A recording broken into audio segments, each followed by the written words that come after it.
유기의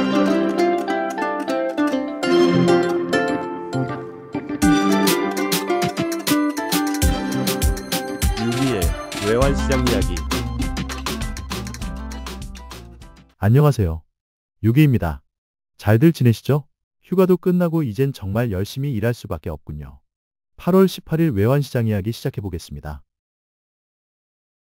지난주 CPI 발표는 현상 유지, 아니면 소폭 감소하고 PPI는 증가할 것으로 예측했습니다. 그래서 화요일 재고를 털어버리고 수요일 재차 어느 정도의 매집을 했었더랬습니다. 그런데 수요일 환율이 떨어지는 거예요. 이상하다, 예상과 다르게 가네 생각했는데 알고 보니 PPI 발표가 목요일이었던 것입니다. 제가 정리해놓고도 바보처럼 날짜를 착각했네요. 그래서 포지션이 조금 꼬였다는 겁니다. 지난주의 지표를 해석해보면 미국의 소비자 물가는 안정적인데 생산자 물가는 상승했다.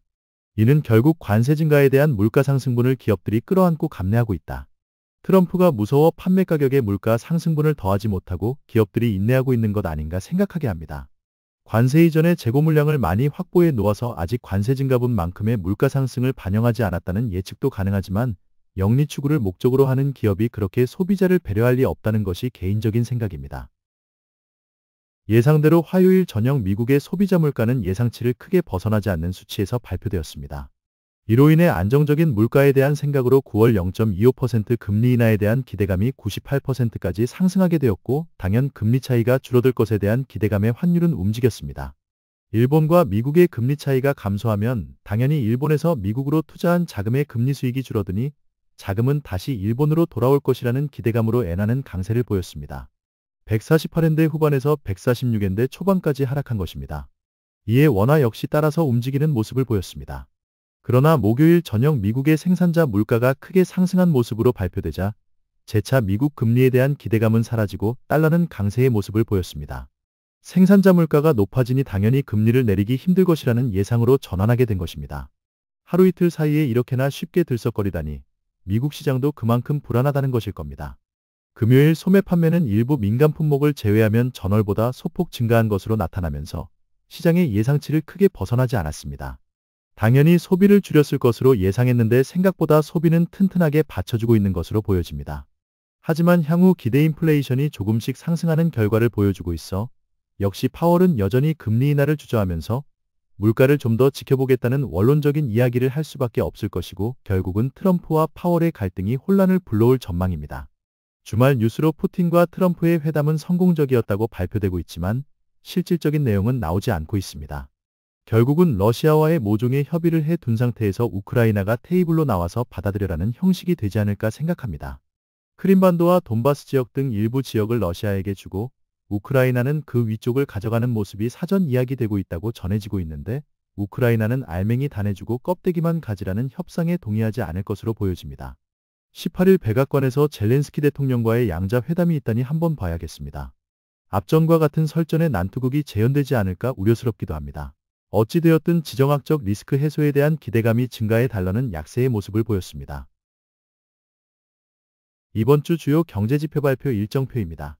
이번 주는 신규 실업수당 청구 건수와 제조업지수, 기존주택 판매 등의 비교적 가벼운 지표 발표만 있어 경제지표상으로의 큰 변동은 없을 것 같습니다. 대신 역시 트럼프의 연준 압박이 한층 더 거세게 몰아치는 한 주가 될 것 같습니다. 그리고 22일 파월 연준의장의 잭슨홀 연설이 있습니다. 지금까지의 신중론에 대한 기조를 한 번에 바꾸지는 않을 것 같고 결국 신중하게 관찰하겠다 정도, 그러면 트럼프는 또 비난하는 언급을 할 테고 결국 혼란의 모습이 나올 듯합니다.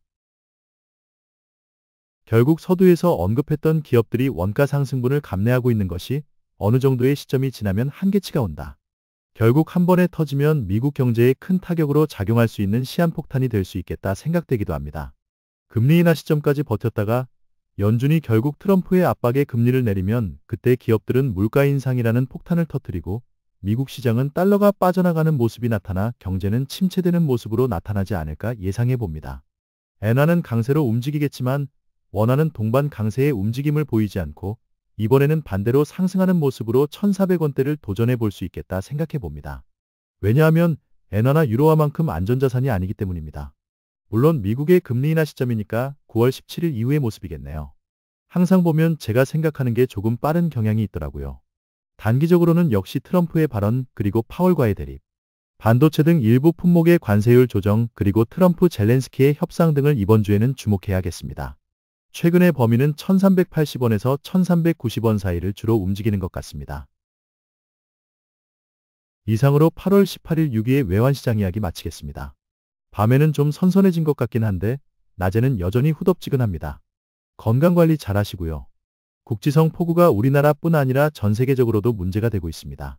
지구가 정말 많이 아픈가 봅니다.